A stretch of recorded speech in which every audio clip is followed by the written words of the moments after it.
पुढे काय कारवाई होणार? शहरामध्ये सालाबादाप्रमाणे यावर्षी सुद्धा हजरत ख्वाजा शमशुद्दीन गाजी यांचा उरुसाच्या निमित्तानं संदल मिरवणुका काढण्यात आल्या होत्या.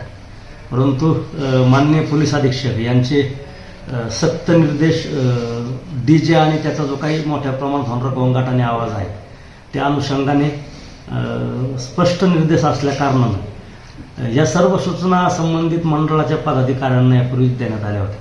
परंतु तथापि त्या सूचनांचं उल्लंघन करून DJ आणि आवाज मारे ज्यांनी उल्लंघन केलं अशा एकूण प्रकरणामध्ये या उरुसाच्या निमित्तानं शहर पोलीस स्टेशन आणि आनंदनगर पोलीस स्टेशन या ठिकाणी एकूण साधारणपणे 16 गुन्हे दाखल करण्यात आलेले आहेत. त्यापैकी एका प्रकरणात खटला मान्य न्यायालयात पाठवण्यात आला होता.